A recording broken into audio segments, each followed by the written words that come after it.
I'm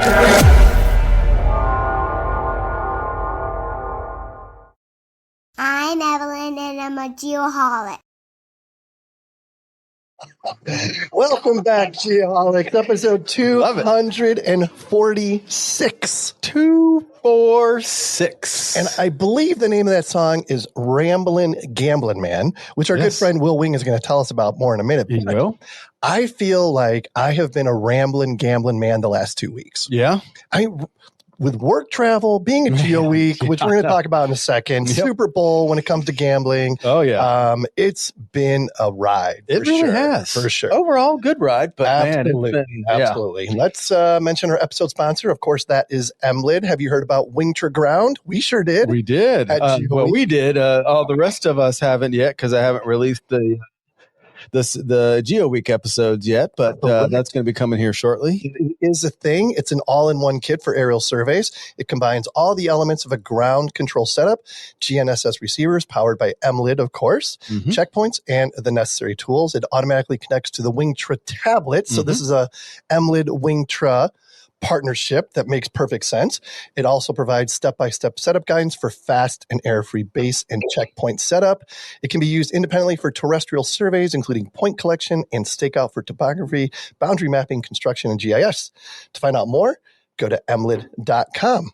Super excited for both of those companies because this is like the perfect marriage, in my opinion. Well, and we talked to those guys at Geo Week, and it was at the third day of a great and long, and it didn't even register.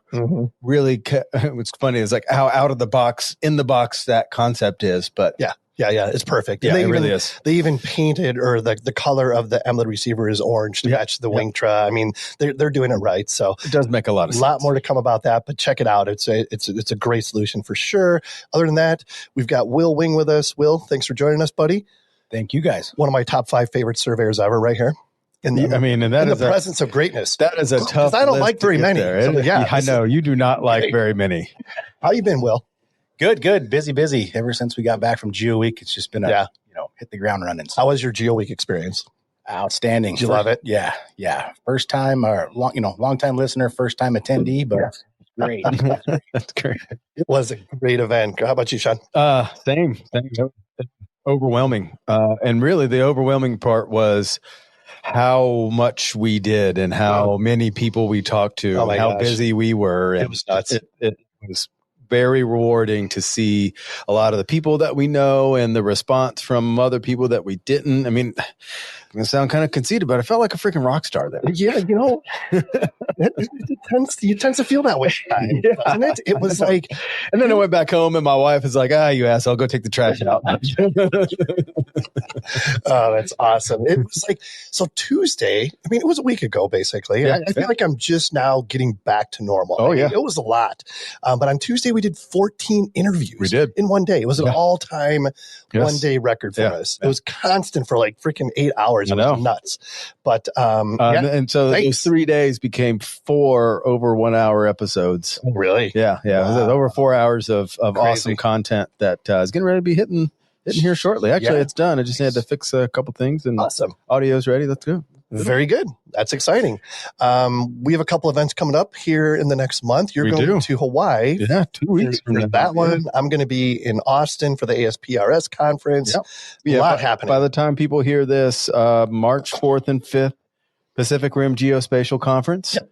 Dr. Nick and I will be there. I believe Dr. Nick and Danielle are the keynotes. Yeah, they're the combined keynotes. I think the theme is like collaboration or unions and the idea of a husband and wife not like thing going unions on. Like California unions. No, different type of union. Like joining the geospatial and GIS, together. So I like that union much better. Yeah, absolutely. All right. Next up, we got. Wait a second. You're going. Where are you going after Austin for ASPRS? That's right.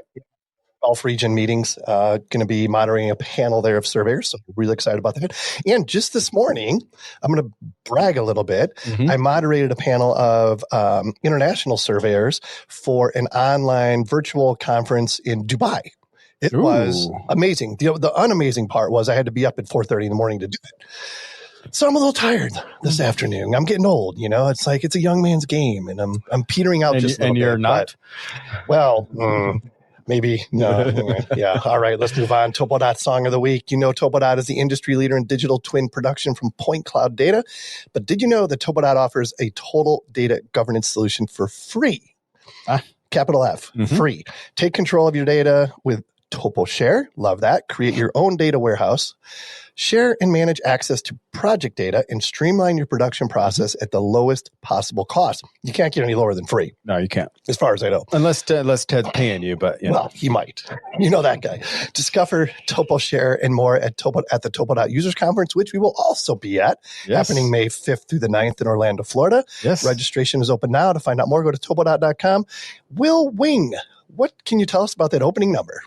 Wow, it was an awesome, and I already like Kevin's style because of this song. But Bob Seger, Ramblin' Gamblin' Man. Bob Seger is an American singer-songwriter and musician known for his distinctive raspy voice and blend of rock, folk, and blues. He was born on May 6, 1945 in Detroit, Michigan. Seger gained popularity in the 1970s with hits like Night Moves, Turn the Page, and Against the Wind, and Feel Like a Number. Yes. His lyrics often reflect themes of working class life, nostalgia, and personal introspection. Seger and his Silver Bullet Band became iconic in the heartland rock genre, and he is considered one of the most successful rock artists in American history. He was inducted to the Rock and Roll Hall of Fame in 2004. And I have another side note that I remember watching a documentary, and did you know that was that documentary Risky Business? Good one.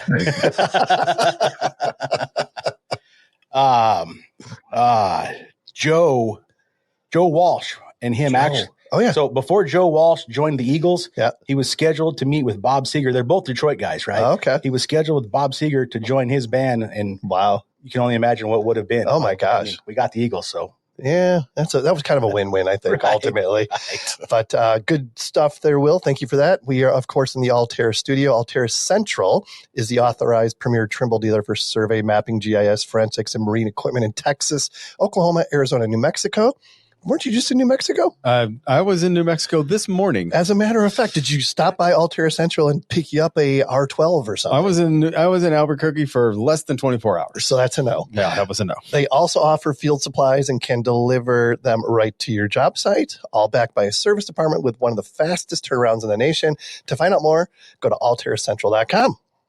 All right, moving right along. The Esri Weekly Pro Tip, advancing the power of geography for business, government, and society by making the world's most powerful GIS software. To find out more about Esri, simply go to Esri, that is ESRI.com. What do you got for us this week, Sean? Here we go. We have made much progress, to be sure, but the world's increasingly complex and serious issues are not going to wait around another generation for us to get our data act together. And this is timely. It is. Who was that quote? Was Joseph Kursky. He's actually a geoholic. You know that? I know He's been on the show a couple times. I know this. Interesting character, no doubt. Love it. Like Mr. Kursky for sure. And that's a great quote. Next up, we have the GeoSearch Career Corner. What do you got, buddy? With their targeted reach with over 34,000 followers on LinkedIn alone, GeoSearch connects you directly with individuals who match your job requirements. Whether you're searching for technical experts or sales gurus, they've got you covered. Their ad posting service includes complimentary internship postings on their job board, allowing you to attract emerging talent at absolutely no cost. Visit geosearch.com to learn out more about their cost-effective solutions and recruitment services. And as always, happy mapping. They were at Geo Week, but we didn't bump into them. I can't believe we did. I thought we saw everybody. But I do too. But maybe next year. Maybe next year. Or we'll see them in another event. They're everywhere. Right. You know what? They're actually a sponsor of the ASPRS golf meeting that I'm going to be at in March. So maybe I'll see them there. My favorite part of the show, one of my favorite parts of the show, the GeoNet count of the week. GeoNet, of course, is the world's largest blockchain-based RTK network providing RTK service, precise enough for professional survey, construction, and drones. Current count, 13,319. That's up from 13,061 last week. Wow. 4,377 cities, 142 countries. crazy amount of growth, That's still awesome. growing. Find out more, geodnet.com. That's geodnet.com. Be sure to click on the Find a Hex tab to see if you can put one on your house or place of business and start making money. I got to get that done. You've been talking about it for like a long month time now. Yeah. You know what? I am going to make a commitment.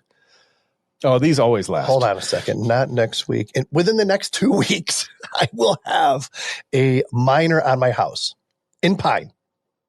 Hold me to it.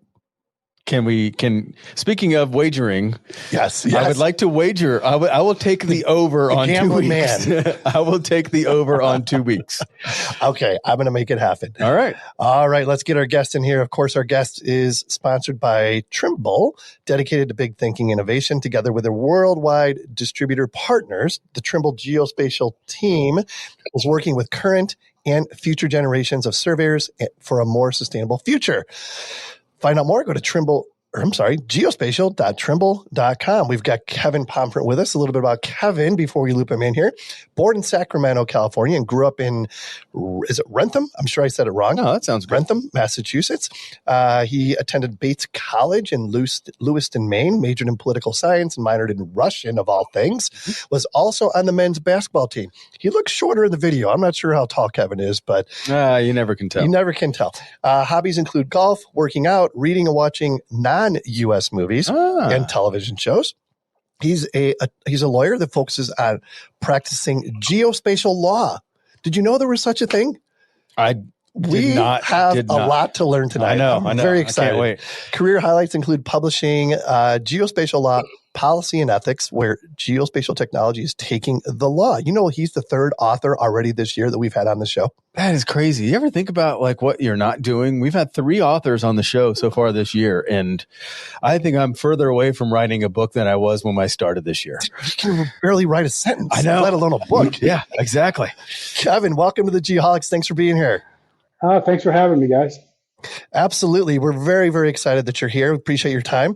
How in the world, first of all, yeah, you got to say, tell us what geospatial law is.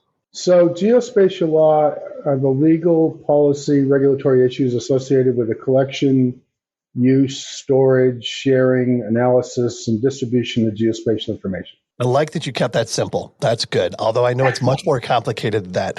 Well, and I got to follow up real quick. Sure, please do. Geospatial information, how big do you draw that circle? I draw it as big as anything that is location enabled. Like it. That is a massive circle. Yes. What about the metaverse? That's interesting. When I say geospatial, it's tied to Earth. There's some question about not the metaverse necessarily, but a space domain awareness. So you turn the sensors that are looking to the Earth and you tie them to space, other satellites, other planets and stuff. Is that considered geospatial?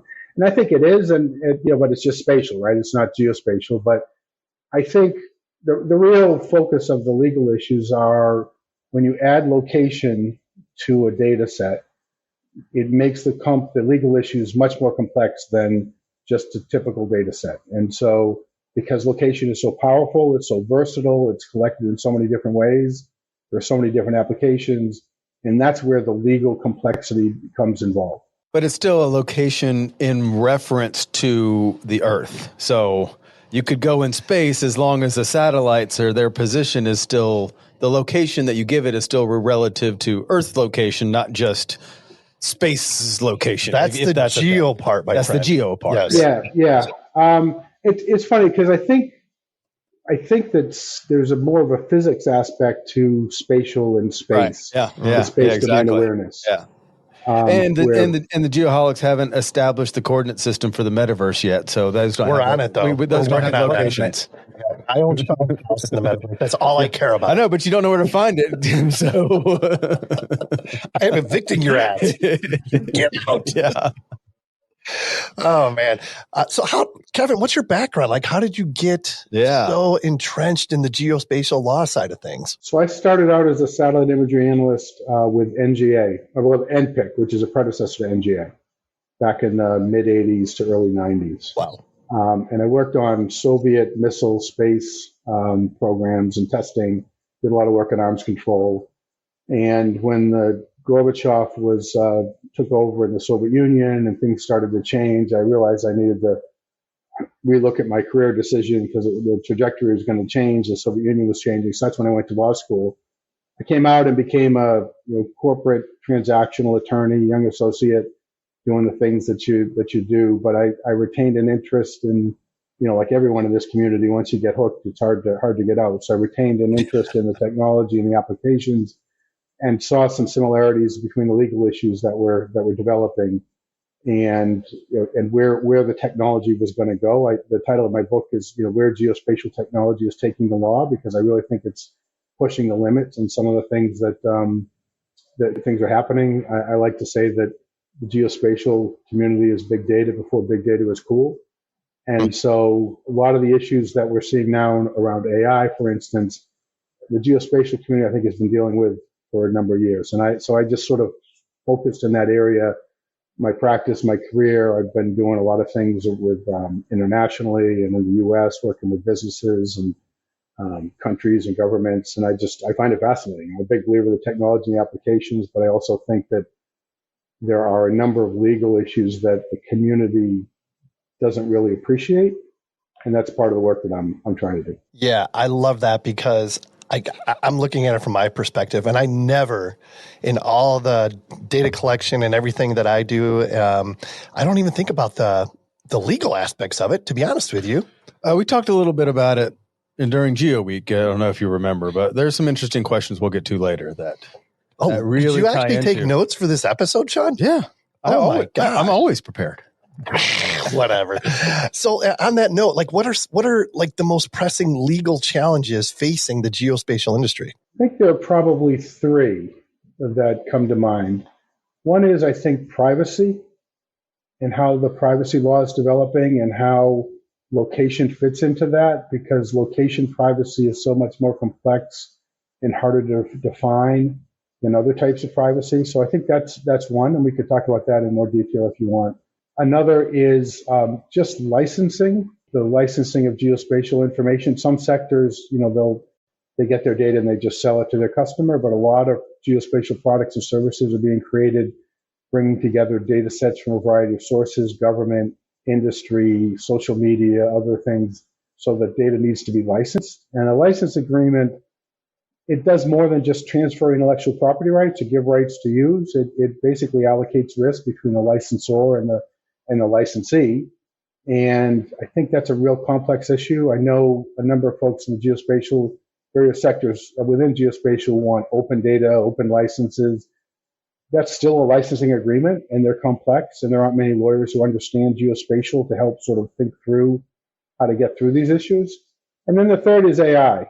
Like I said earlier, AI, I was practicing law when the internet was first coming along, and there was really an effort to sort of have a light touch on the internet and not have too many regulations. In fact, in some ways, it was encouraged. There were laws that were passed. The DMCA was passed to encourage the internet.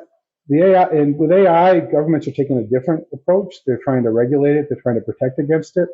And a lot of the issues associated with AI, copyright, privacy, national security issues around liability, data quality and liability, transparency, all of them touch on geospatial. And so I think some of the developments in the AI community are going to impact the geospatial sector, for one reason being that the geospatial sector has been using AI or machine learning for years already, right? It's been doing it for certain aspects. And so some of that may change. Some of the requirements may change. So I think those are three that I would say.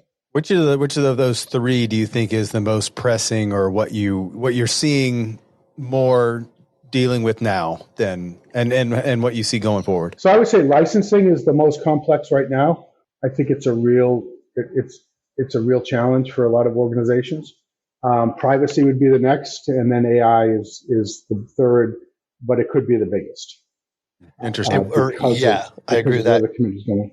Kevin, can you expand on when you say licensing? What exactly do you mean by that? So if I'm referring to, if I've got some data that I've collected from a satellite and I want to license it to someone who is a customer, maybe in the agriculture sector, and then they want to get data from another provider to overlay on top of it, aggregate to develop products and services themselves. Maybe they're a middleman, and then they want to turn around and show these data products and services to a farmer. Now there's questions about, okay, what rights do you have when you create this new product? Is it something that you can share? What if the data's quality is bad? Who's responsible? Yeah. Who owns this new product you've created? You've aggregated 3 or 4 different data sets. Who the ownership issues are? What intellectual property rights are associated with that? Have you complied with all the various license agreements that you have? If you do it in a way that violates someone's privacy, because a lot of the concerns around privacy is not just one data set that you can say this is an individual, but with location, you can just drop a whole bunch of different data sets on top of them. Yep. And all of a sudden, maybe you can identify a person or with a high degree of confidence, figure out who that is. So those are the type of things that, when I think about licensing, I was on a call earlier today. The solutions that are developing aren't just from one data set, right? They're from a variety of different data sets, and someone has to put that together, and there are legal issues associated with that. And that's incorporated into data licenses. So interesting to me because when you talk about building a GIS or something like that, this contractor, subcontractor owns this layer of data. And then there's somebody that owns this layer of data and this layer of data. There's so much exposure there. Well, the same thing too with AI. They have to learn, the AI models have to learn from something.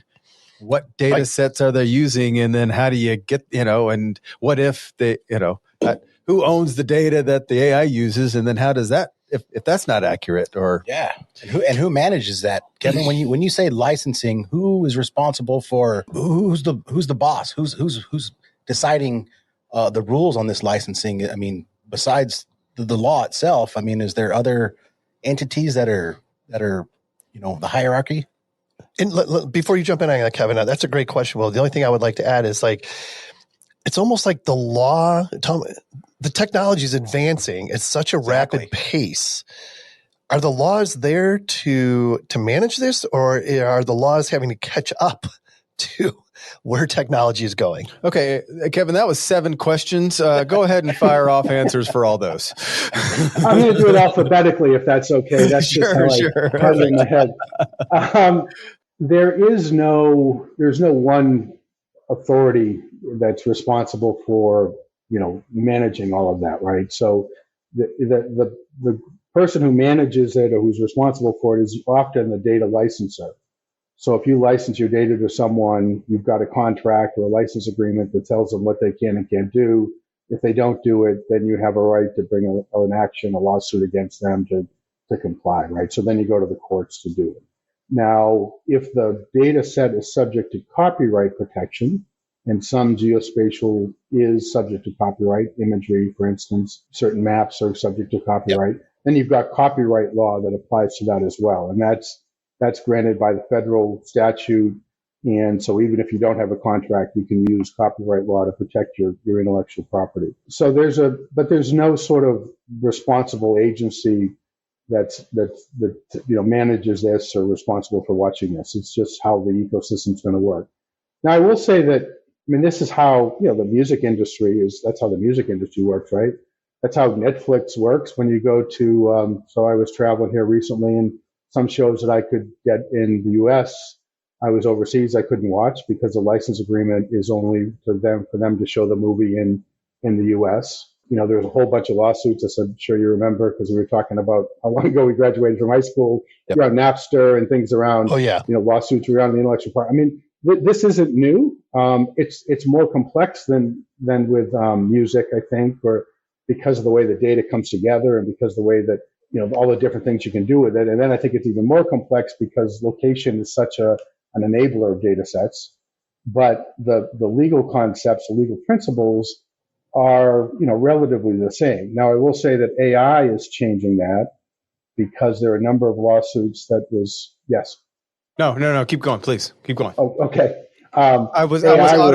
Speaking of AI, I was locking our camera by holding my hand up that way. Okay. I do some teaching, so sometimes I get that. So AI, one of the things that are being looked at in courts and even the Copyright Office or internationally is what rights do people have to web scrape, right, and collect information off the internet and then use that for training data or to develop their own products and services. And that's an issue that traditionally people have thought was okay, but the courts are taking a look at it.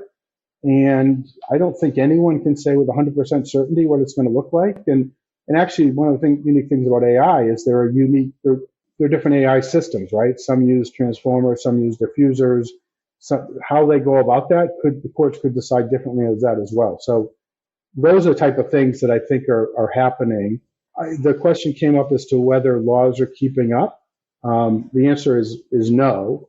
But we really don't want the laws usually to get ahead of the technology or ahead of the applications, because us lawyers will screw it up, right? So you want it to be reactive.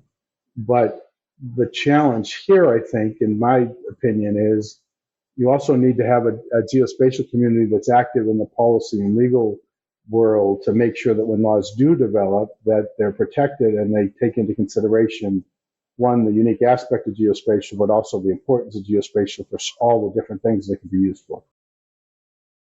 Hey there, Geoholics. Got to tell you about our friends at David Evans and Associates. At DEA, they join their clients to make a positive difference. DEA is a recognized leader in the design and management of complex transportation, land development, water resources, and energy projects nationwide. They combine the talents of engineers, surveyors, planners, hydrographers, landscape architects, and natural resource scientists to provide their clients access to a complete range of services. In addition to that, DEA's philosophy, core purpose, vision, and values strike a balance between freedom and responsibility, guidance and accountability, and economic progress and environmental stewardship. DEA is consistently ranked among Engineering News Record's top 100 peer design firms in the U.S. and among leaders in many of their local markets. To find out more, visit www.deainc.com. I have so many questions. Well, yeah, you go. No, I'm not ready yet. All right, I'll go. Yeah. From a liability perspective, we're collecting more data now than we ever have before. Where do you draw the line when it comes to liability? Is it when you provide this data to a public source or something? Like I'm just trying to get a better understanding of what liability looks like when it comes to geospatial. What do you mean by liability? Like whose liability are you asking about? The person, surveyors. Yeah, okay. The person providing the data. Okay. Yeah. So surveyors, and I don't have any particular expertise around surveying, but surveying is generally regulated at the state level, right? And so there are requirements that you got to go through to get licensed. There are state laws and there's procedures in place. So at the state level, for surveyors, I think it would be the state code, and then what you have in your agreements with your customers. Those are the two areas that I would look at. But a lot of the industry is not subject to licensing, is not subject to state codes or anything like that. So for them, most of it's contractual based, and between, okay, if I'm giving something to you, and now you can disclaim all representations and warranties. You're buying this as is, right? Or you can add some representations and warranties in there. I mean, it's really between the buyer and the seller, the licensor and the licensee in this particular case, as to how to do that. Now, that's for if someone were to get injured, if the licensee, the person that was acquiring the data, was to get injured and the data quality didn't meet the particular didn't satisfy a particular requirement, wasn't accurate enough, wasn't precise enough, or whatever. But if a third party got injured, right, that's a different thing, right? Because I haven't entered into a contract with either one of you, but because of someone's fault, I got hurt. And the way that I look at that is, as a third party and as a lawyer, I'm going to sue the lot of you and let you figure it out, right? I'm not in a position to know who's responsible for what. So I'm going to make you, tell me who did what data you collected, how you processed it, and things like that, to try to find someone liable. And often you're looking for the party with the deepest pockets, right? The biggest insurance, that sort of thing. So it's a complex issue, and it doesn't happen much, but if you're on the wrong side of it, you can, it's not a good place to be. Not a good place to be. So we're in Phoenix, and we have Waymo here. right? Obviously, the autonomous navigation comes into play there. What, like, in a situation like that, what are the liabilities? If inaccurate data is provided to Waymo, let's say, I'm not sure how that all works, and my God, somebody gets run over or accident, whatever. I mean, that's got to become a very complicated issue. It is a complicated issue. First of all, causality needs to be shown that the data that was inaccurate in the hypothetical that you gave directly resulted in the action that led to the damages, right? And so you might argue, and I've seen this in Tesla cases, for instance, where the argument is, well, the driver should have had his or her hands on the wheel and should have been protected.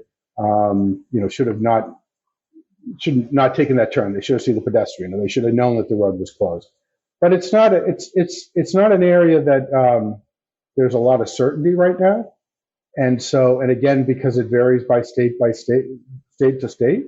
So there's still a lot of work that needs to be done in terms of how that's going to play out. Now, whether that's through courts, whether that's through contracts, whether that's through insurance. The insurance companies will probably have a big say in this as well, in terms of if you're going to have a Waymo, you're going to have to, and we're going to cover you for accidents. We're going to charge you X, Y, and Z to make sure that if there's any lawsuits that we're covered. So the insurance is not a legal it's not a law, but it does have a big say in how these laws and regulations apply. And then, contracts, obviously, there's a greater protection for consumers than there are for businesses. And so again, the reason you sign those disclaimers in certain automobiles when you get in, they're trying to get you to waive any liability that they may have and take on responsibility. That may or may not be enforceable in court. That's something that, we'll find out over the years as well. The complexity of this is through the roof. Yeah, and I just want to chime in really quick because I'm a contract reviewer guy. Yeah, and just as a general piece of advice that we've talked about before, and kind of on top of what Kevin's talking about from a professional providing a professional service standpoint. The standard contracts for just I'm selling you something and someone else is buying it, and that you can't enter into that if you're offering a professional service.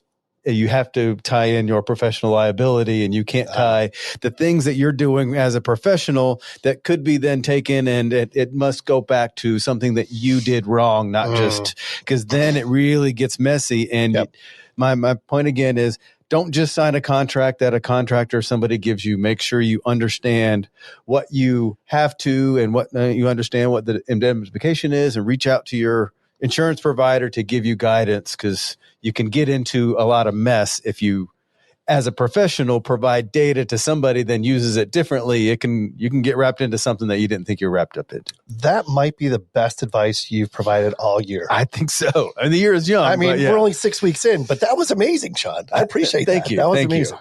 And I'm sure Kevin would agree. Yeah, I would agree with that, and I would even go one step further, because I have practiced for more years than I care to admit. When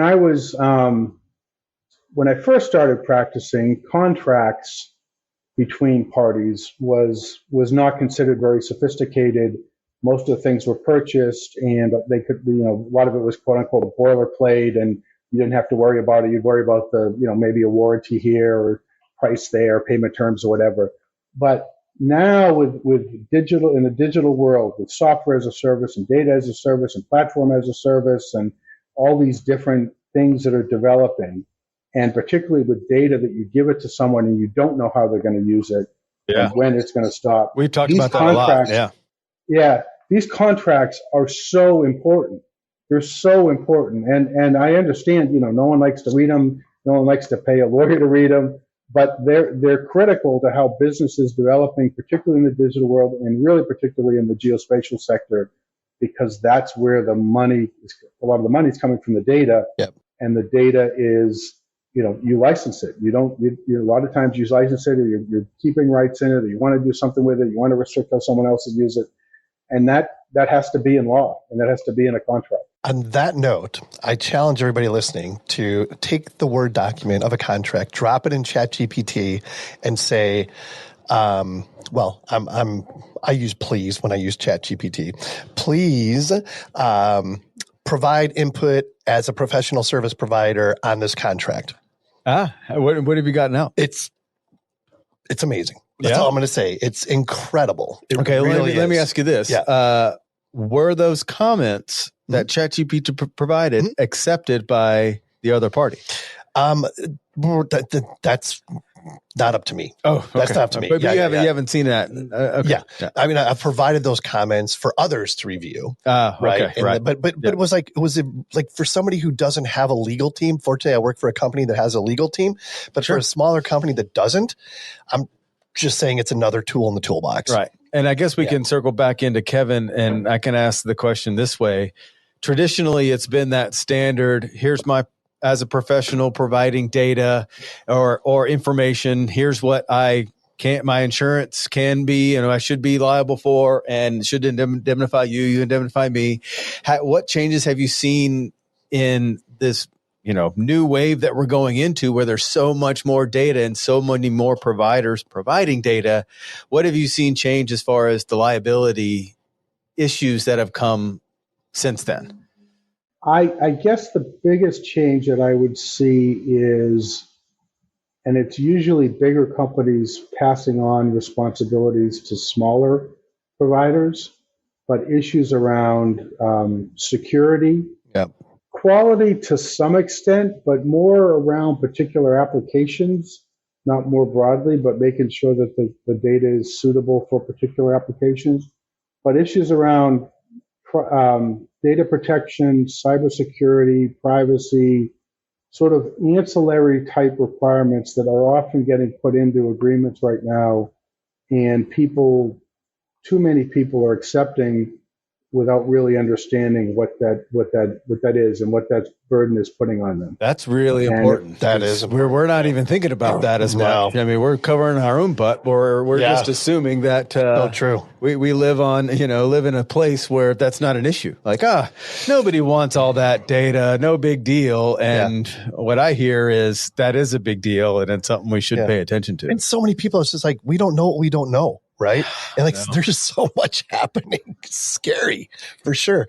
Well, that's frankly why I wrote the book and taught the class, because there are a lot of things that are happening. This geospatial sector is, moving into the golden age, if you will, and people are in demand for this information, and that's fantastic. But that comes with responsibility, right? That comes with things that you need to, first of all, it comes with lawyers, right? So if you start selling products and services to big government agencies or to big enterprises, they got a bunch of lawyers, and they're looking at this, and they don't understand the technology, they don't understand the data or the use cases, but they know how to protect their business, and they're not gonna get fired for saying no, but they could get in trouble if they say yes and something happens. So they're gonna be protective, and you need to understand what you're signing up for. You need to understand where to push back on so that you can protect yourself. Yeah, I was just going to give, some of the surveyors like a real world example. You're working in AutoCAD, and we all have our AutoCAD subscription that's got a GIS format in it, right? Where as long as your project is geo-referenced, you can turn on the imagery, boom, right behind your drawing, and you can see that. Yep. Now, when you go try to print that as a PDF, doesn't work. You get the licensing agreement. You're not allowed to print this. Interesting. I didn't know. You hit a Interesting.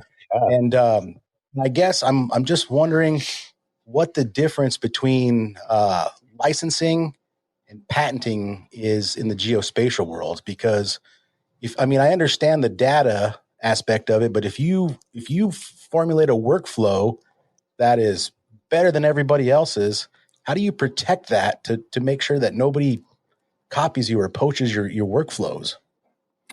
Will Wing, everybody. That's why we brought him here. So that's a really good question. I'm not a patent lawyer per se. Not a patent lawyer, which is a very technical, specialized field, and you need to understand IP and patent and also sort of engineering or things like that. But but you can, may be patentable.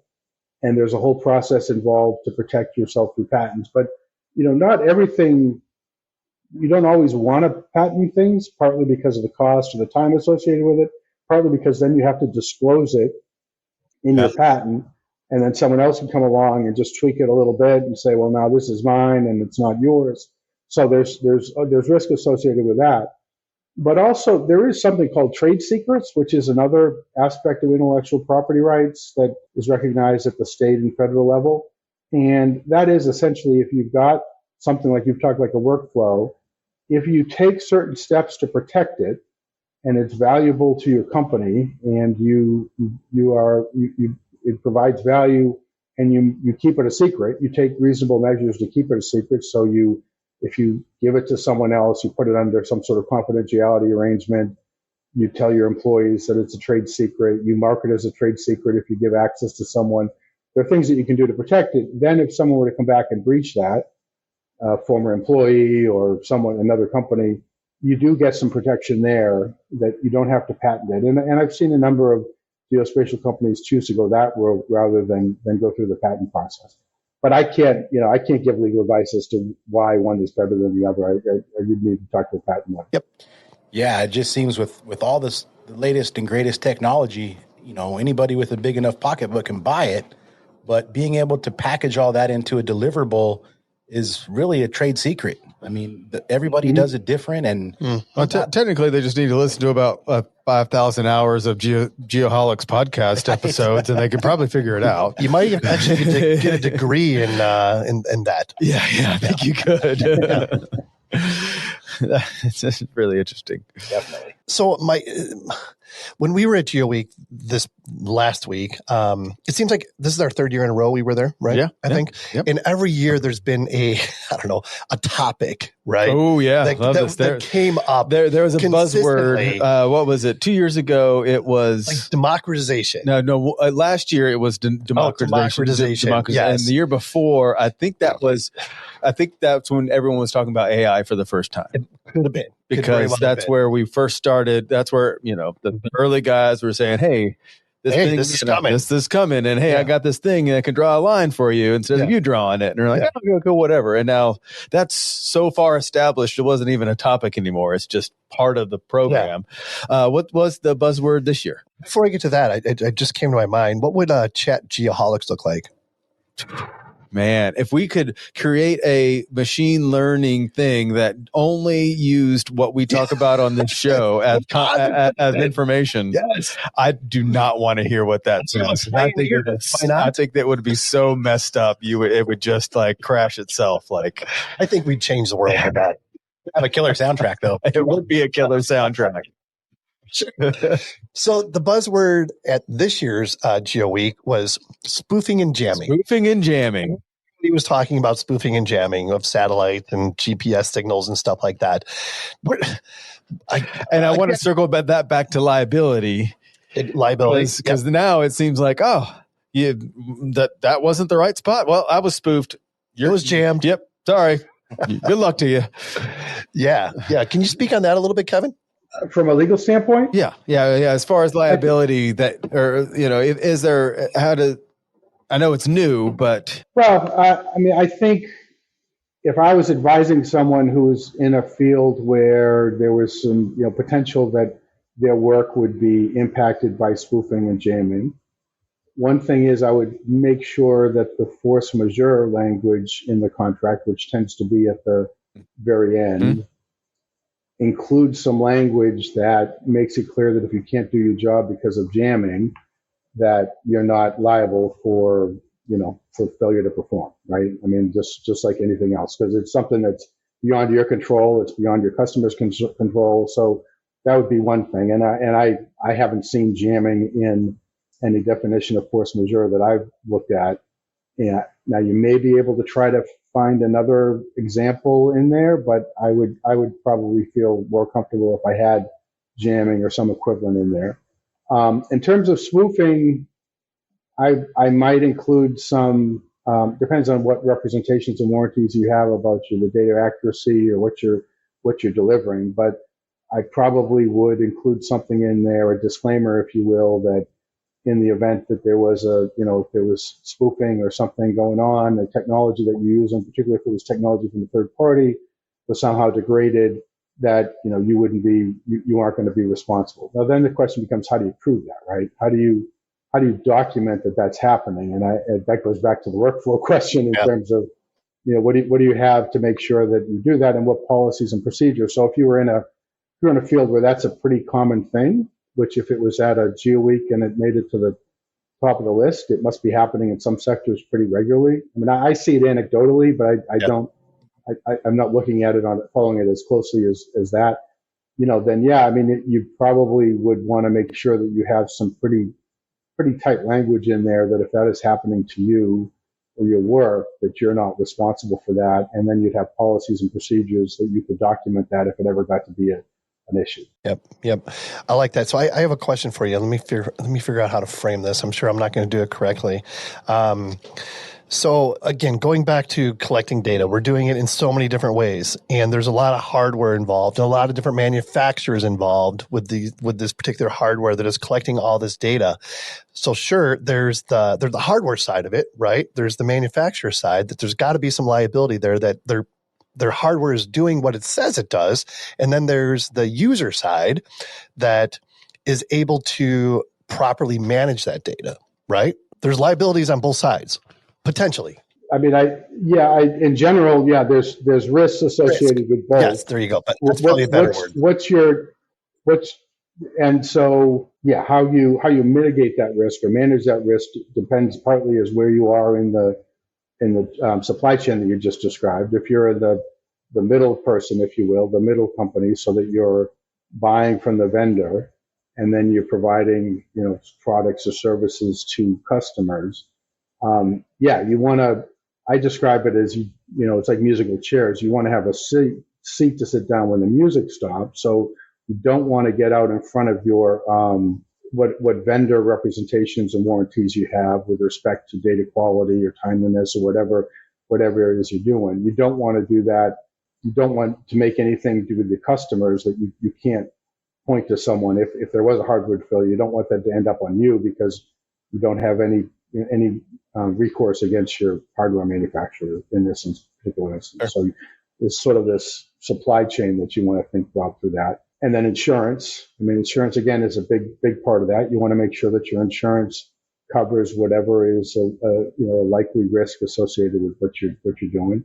And then you want to include your contracts. You want to make sure that you have adequate disclaimers and if there are things you don't want them to do, for instance, a lot of times contracts are geared to, here's what you can do. But if there are certain things that you don't want them to do because it's not suited for, it's helpful to put that in the agreement. We don't want you to use the turn-by-turn navigation as an example that you sometimes see, because it's not suitable for that. So there are various ways that you can handle that risk. But I think to the point that was made earlier, you need to read through the contracts to understand what those risks are, what you're taking on and what you're giving to someone else, so you can best decide how you handle that yourself. Well, the one common term that I've heard at least a dozen times is contracts, right? And with all this developing technology, how can geospatialists feel confident that they have a good contract? I mean, the language in the contract, has to be tight. This is a new frontier. I mean, how do they know that they've got themselves covered? They hire someone like Kevin, of course. Well, have your own agreement, have Kevin review it, and have your client sign it is the best way. I didn't mean to answer our guest question, but that's the best way that I know to feel the safest is have my own agreement. Yeah. And anytime I'm signing someone else's agreement, then there is some risk associated with that, right, sure. Kevin? Yeah, I think that's fair. I mean, if you can use your own paper, it's always a better thing to do. Now, depending on who the client is, it's not always possible to do that. If you're dealing with big enterprises or big government agencies, you're going to use their paper, and then it's a matter of understanding that paper to identify what the potential risk is and whether you can mitigate it through insurance or policies and procedures or getting kind of representation from your vendor if you need to do that. So that's one way to handle it.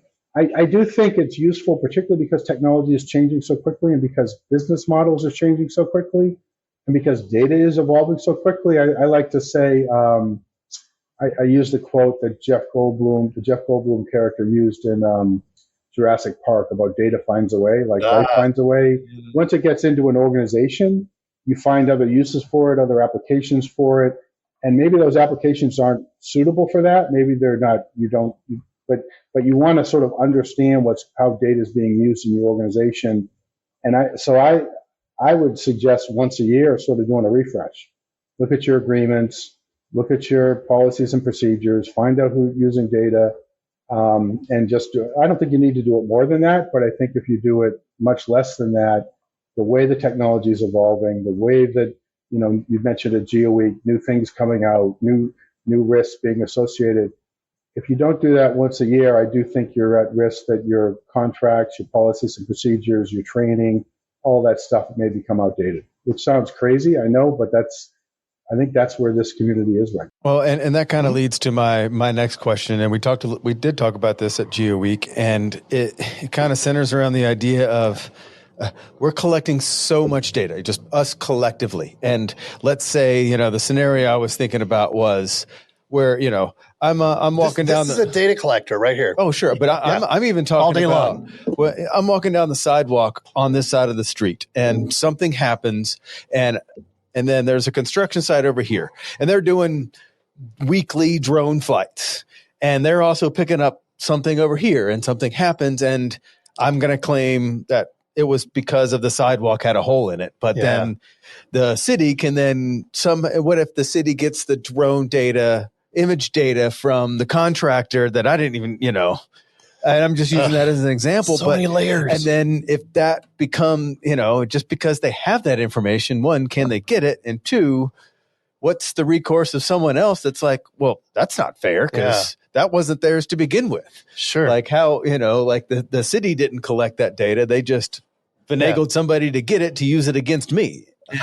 And so interesting. Does that make any sense, Kevin? Like how is that when one person collects it for one reason, can somebody else just ask for it and get it and then use it? And then where does that go? Well, they can ask for it. Now, the construction company can say, I'm not going to give it to you unless you get a court order ordering me to do it. Right? And would a court give that?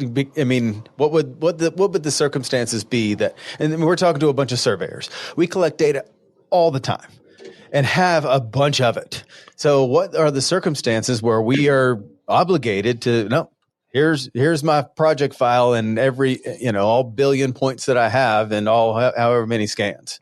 A court order, probably. Yeah, a court order, and it would probably be if there was some. So if you worked on a project, you licensed your data or gave data to your customer who was building something, and that there was an accident there, or the building collapsed or something happened, and then a third party came in, someone who was injured came in and said, we need all this data to find out who is responsible or where who in the chain is responsible. So we're going to ask you to do it. And they'd go to the court and the court would give them, would hear out as to why they should or shouldn't do it. You should or shouldn't do it. And then they would come to you if they got the court to say it, and they would compel you to do it. They may even ask you to come testify, right? If the work that you did was so important that they may want you to testify in terms of how you collected the data or how you used the data, not necessarily because it's, they're going after you, but because you're an expert and you have some insight into data that is valuable for the particular lawsuit that's even if you don't have anything to do with it, you're obligated to. Well, court order, like if somebody saw a surveyor out there like doing a scan or something like that. Yeah, and that's what I mean. It's like yeah. I think so complicated. Traditionally, in my era, when I was coming up, my bosses were always like, give them the absolute minimum. We might have an aerial that we paid for from another company, and we're using that aerial to create, our deliverable. Sure. But we're not going to give them that aerial. I mean, not without a license, but I mean, it's just something that's been bred into the culture. Is don't give them your points, just give them the line work. Don't give them the imagery, because you never know what someone else is going to take that and use it for. And if that's not something that was in your contract, or it's not something that that you're going to be liable for it. one way or another. And that brings me to the next point. Well, I want to ask Kevin that question. Yeah, go ahead. Are you liable for that in that scenario just because you provide it? So this is if you gave someone a larger data set than they necessarily needed or they had necessarily purchased, and then they took it and they did something with it and someone else got hurt. Yeah. Is that the question? I mean, conceivably. I mean, it's certainly conceivable. Now, my advice would be before doing that, you'd probably want to, make sure that they agree not to use it for anything else, or maybe find out why they want that additional data to see if they even need to have it. I mean, there's a cost associated with it, obviously. You've collected it. You may want to use it for something else yourself, right? I mean, so if you give them that data, there may be other things that you're trying to do, or you may want to use it for another customer. So there's a lot of business reasons why you wouldn't want to give it. From a liability standpoint, yeah, I think if there's anything particular, so if it's aerial imagery and, if there were some privacy issues associated with that, you might want to make sure that, or it's like you said, whatever your contract is or license agreement is with the aerial provider, do you have the rights to give that away? You may have say that you're only going to give certain things. So the liability, I wouldn't say it's a high risk, but there is certainly a risk, and so you would want to protect yourself by having some language in there that says they aren't to use it for something, or you might want to suggest that they indemnify you if they do use it and some third party gets injured. I was thinking of the point earlier about contracts and how many times you mentioned contracts. I really struggle with these conversations because I know it sounds like I'm trying to tell people to worry about every particular thing and you're going to get sued all the time. That's really not. Nope. I don't think that's the reality that you face. I do think things are changing. I do think it's important to have a good sense of your business and your customers and the data you collect and how you use it. And I think if you have that sort of mindset, I think you'll be fine most of the time. And if you're not, you'll have sort of the mitigation measures in effect to protect yourself. Yeah. Well said. Yeah, well said. Right. But you're asking. You're about to get to another point before I interrupt you. The next aspect of that is security, right? Cybersecurity. So we're in charge of holding all this data for 9-10 years. The statute of limitations. And what if somebody broke into your system and took all that imagery and started selling it or doing bad with it, right? I mean, besides. I just did my insurance, my E&O application. That's why it's fresh. And there's a lot of stuff in there about cybersecurity. So just what's your take on that? Great question. I think that's going to continue to be an issue for anyone who has large data holdings, is making sure that they understand what security measures they have in place, make sure that they're protected for data breach, and that involves understanding who might want to get access to it and what sensitive information is there. Obviously, some information is more sensitive than others. But yeah, and understanding. So if you're holding data that is another client's data, there may be, if that data there's a breach, you have a responsibility to notify them that there's been a breach, depending on what the data is. So I think it's just getting more and more complicated. And like I said, I think early on in the conversation, that's one of the things that I've seen has changed over the past several years. Is just more and more detailed requirements on cybersecurity and information security. And part of the reason is because, frankly, and I don't think this is often talked about in the geospatial community, but there's a lot of national security, there's a lot of issues associated with this that provide some real value to someone who wants to know about buildings a certain area or government operations and things like that. I mean, we can't talk about the value of geospatial without appreciating also the value that it can be used to bad actors. And that list of bad actors can be strong. So I do think taking some, have good information security practices will be increasingly important in this sector. And do bad actors know who has large data storage? They put it on Instagram. Everybody knows. Everybody knows. Yeah. Yeah. I mean, Will's the perfect target. You just bragged about that yesterday. Oh, look at all the crazy data I'm collecting. I'm going to steal that data. There are state actors that know, who's, a lot of this stuff is public information, particularly government agencies and stuff like that. And so that it's not too hard to figure out, who's working on sensitive projects, and not sensitive necessarily in terms of classified sensitive, but sensitive transportation projects or other things. Energy.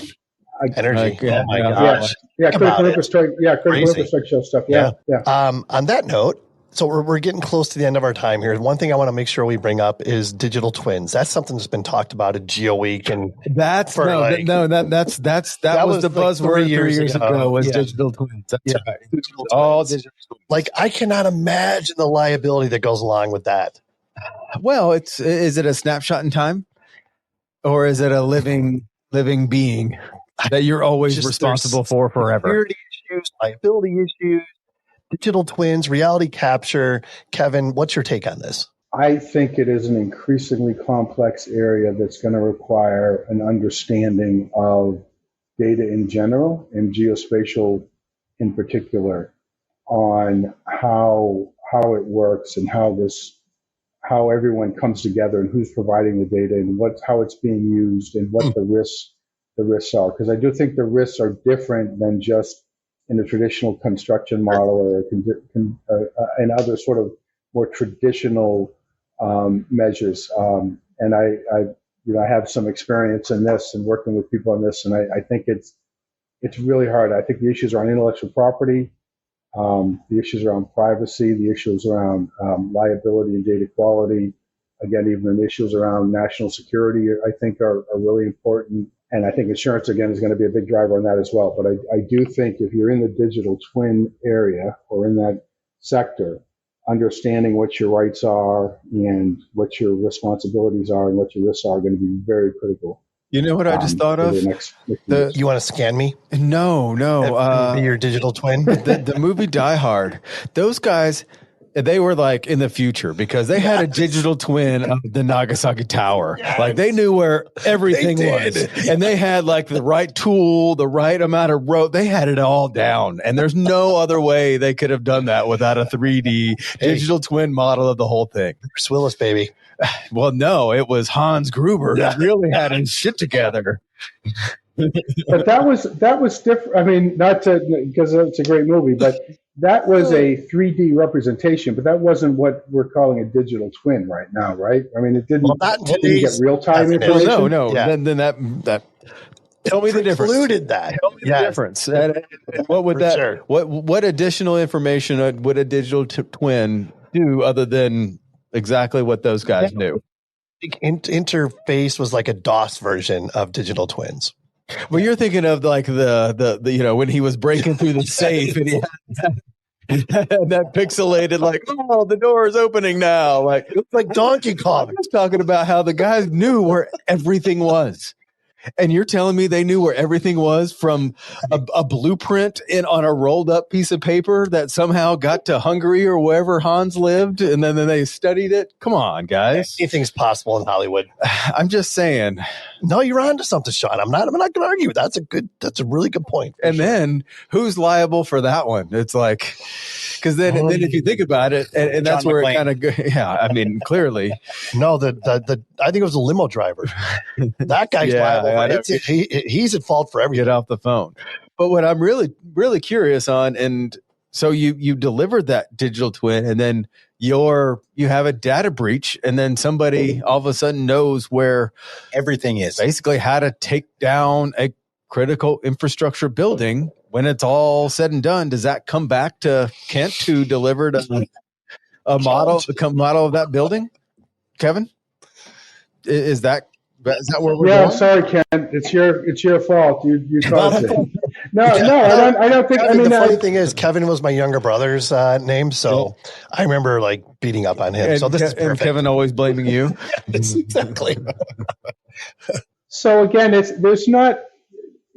very rare if there's a direct cause and effect in any type of situation, right? So I'm not trying to say you're going to be liable for every little mistake that comes up, but yeah, I mean if you're contributing a model or contributing data to a digital twin, and you want to make sure you understand where your risk lies and what responsibilities you have and how long you have it and how it's being used, so that if someone's using it in a way that it's not suited for, that you can protect yourself, so you can say, listen, you used it for something that you shouldn't have, so that's not our responsibility. If you're on the hook to provide real-time data updates or on a regular basis, that goes back to the spoofing and jamming conversation, right? If that's being stopped, how do you protect yourself against that? So there's all these issues that we've talked about. I think in a digital twins environment becomes really complex, because there's very rarely is there one or two, main suppliers of this, right? There's a lot of different people who are feeding into it. And then you got digital twin, you could have before it's built and during build and after build, and there's different risks associated with that, and different, how long do you have to update it? When do you need to, my data is only good for this long, and then you need to, update it or something. So there's which impacts the business model and the revenue model and all of those sort of things. So it's really complex, and like I said, that's why, a bunch of years ago when I was practicing law, contracts and things other than big purchase contracts and business and stuff weren't as important, I don't think, as they are now for businesses that are trying to figure out how to deal in this new reality. This portion of the program is brought to you by Carlson Software. Founded in 1983. I think I've been using them since 1983-ish. Carlson Software is a privately owned international market leader in CAD design software, field data collection, laser measurement, and machine control products for the civil engineering, surveying, GIS, construction, accident reconstruction, and mining industries worldwide, providing one-source technology solutions for the entire project cycle. Carlson is headquartered in Maysville, Kentucky, USA. I have been there, to be honest with you, with branch offices in Boston, Massachusetts, the Netherlands, Brisbane, Australia, Ottawa, Canada, and York, England, with resellers available across the globe. Carlson's culture is always on the forefront of adapting and developing new technologies into practical applications while remaining rooted in the down-to-earth industries they serve. Evaluation, development, and support. These key elements are the legs that Carlson stands on, and each of them is directly tied to the people providing. Carlson Software's renowned dedication to customer service is unique in the industry. To find out more, visit carlsonsw.com. One of my takeaways is, first of all, Kevin, you are the man when it comes to geospatial law. There's no doubt about it in my mind. There is so much happening right now. What's something? You got something else? Go. Keep going. Do you have a question that I'm not going to let you answer? I just looked at you while you were talking. Why didn't you give me that? Because you were like impressed by the energy I have right now, right? I've been up since 4:30 in the morning. Why can't you just leave it at that? I have no idea. I do have another question after you get done. But I want you to finish. No, you should go first then. You want to wrap it up? Okay, so I do have a quick question, and it goes back to data and collection and back to AI and learning. Have you had a circumstance yet where, or is there an issue with AI learning models and how they acquire data sets? And is there a legal obligation to or not to provide data sets to machine learning to help their product, right? Good question. I know it took a while to get there, but you got there. That's how it matters. You got there. You're gonna get upset about this, but I was distracted by the hand movement. So what's the question? What's the question again? Will came up with an AI model that could do this crazy stuff, and he wants to buy every bit of scan data that I have and every bit of every project that I have just to make his enhance his thing and make it smarter. What's the legal aspects of that? And is there downstream issues if I sell him my data just to make his thing better? Is that going to affect me at all? And is that a moral thing or is that a legal thing? Like where does that come in? Yeah, well, Will's wife is hoping he can make his thing better too. So it's full circle. Yeah. I think as in any transaction, your agreement between you and Will sort of set forth a lot of the obligations in terms of the data. And if you say there's, you're buying this as is, or you license this as is, I'm not making any representations, you take it, whatever, then yeah, I mean, I think you can protect yourself on that. If you're negotiating something where he wants the data because for a particular application or a particular use, and you've sold them for that, to give it to that, and you've said, I promise this has been collected in a certain way, or it's only, it's suitable for this particular use, then obviously your risk gets higher. If you haven't collected that yourself, but you're aggregating it from other data providers then you're sort of processing it or cleaning it up or doing whatever, then you may have a responsibility to them. Yeah. Right? And you'll have an agreement with them. So you need to think about that. Will may have some responsibility. So if he's creating, and there's the Virginia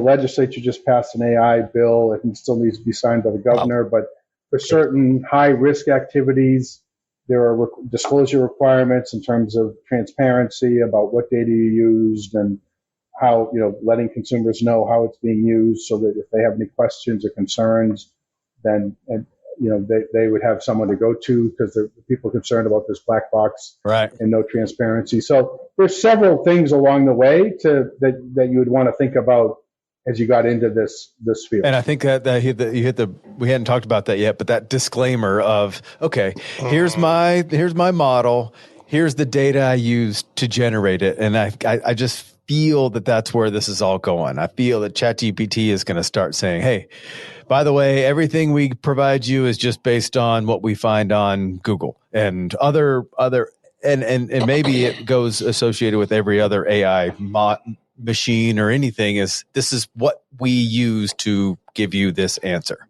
Because right now it is a black box thing. You're just like, take it for what a black box is happening right now. And there's so many legal issues with it. I mean, just like with ALTAs, I give you that data, and then 3 weeks later, your attorney calls me and wants me to certify it. Do I certify it, Kevin? Kevin's like, what's an ALTA? Yeah, exactly. I don't know why you would, but I could just certain circumstances why exactly. You right. The first answer is, well, make me. Right. Exactly. All right, Kevin. So anybody that's listening right now that is intrigued, which I'm sure is 99% of our listeners, sure. How can they get in touch with you? How can they find out more about the guidance that you can provide? My law firm is Williams Mullen, I'm based in Northern Virginia. Feel free to reach out, go to the website. Kevin Pomfret, for good or for bad, if you Google that, you'll get more about geospatial law than you could ever want to know about. I've been talking about this for a bunch of years. But happy to have people reach out to me by email or phone and connect on LinkedIn. I'm on LinkedIn as well. So happy to help. Love to, like I said, I'm a big believer in this technology. I've been around for 30 years. I've seen it evolve in so many different ways, and I think it's just going to continue to grow. And digital twins, smart cities, small satellites, AI. There's just so many wonderful things that are happening. And so I enjoy so many wonderful but challenging things. Yeah, it goes both ways. And it does. And that's where this community wanted to be, right? For many years, it was operating in sort of smaller sectors, but now the market is huge. But with those opportunities comes responsibilities. And I enjoy sort of trying to figure out how to participate and make that. As Spider-Man's uncle said, with great power comes great responsibility. Oh, who are you? You got one more question, Sean? I do. We ask this to everybody, Kevin, and we have to ask you, do you have a mantra that you live by? Something along the lines probably of failure is the first step of your next try. Oh, yeah. Whoa. Yeah. That's a good one. Failure is, what is it? Your next step? The next step? Yep. Is the first step to your next try. Wow. I'm going to try to repeat that. Failure is your next step to your first try. No, other way around. Is your first step to your next try. Fail is your first step. All right. That's going in the book. That's perfect. Kevin, I think you exceeded all expectations there. Failure is your first step. I have a question, Kevin. In your whole career, with everything that you've done, you've achieved, would you say, what percentage of your success has come from who you know versus what you knew? Ooh, that's a great question. I have been fortunate to get to know a lot of amazing people because of what I know, because I am, because of what I do, and I'm one of the very few people to do it. I've had an opportunity like this to do things that I never. I just got back from a trip to the Middle East, attending a meeting of UN GGIM Arab states, and I just I get to meet some incredible people every day, and that's because of the work that I've done and what I know. But it's through that I get to meet. It's the people that I know that sort of create the opportunities. Does that make Great sense? question, Will. And that was awesome. And great response, Kevin. I love that. And we love that answer just because we get to meet and talk to a lot of great people. So it's kind of a little bit of validating. So awesome. Definitely. Anything else, guys? No, I'm good. This has been amazing. Amazing. Kevin, thank you so much for your time. You guys. I've enjoyed it, guys. I really You're the best, appreciate man. You're the best. That was great. All right. Take it easy. You guys enjoy it. All right. Adding value and making friends. That's what we do. Kevin Pomfret on the Geoholics. Our third freaking author. That's incredible. It is. If anyone would like to be a guest on a future show, shoot us an email at info@thegeoholics.com. Bob Seeger. Rambling Gambling Man, a.k.a. Kent Grow. Available everywhere. Nobody says successful gambling. Until next time, everyone. A few of my takeaways. That's spatial, not geospatial. So interesting. Read your contracts. We're moving into the golden age. We are moving into the golden age of geospatial data, right? Hey, as a surveyor, you better hop on board or you're going to get extinct. I can guarantee you that. Pay attention to force majeure. Yeah. It's at the end of every comp. Yeah. You got to pay attention to this shit. Data finds a way. It does. Failure is your first step to your next try. It is. Is that it? That's it. And most importantly, everybody, be safe and healthy. You lost the music, didn't you? I went on too long. Will, take us out. Thank you, everybody. Have a great weekend.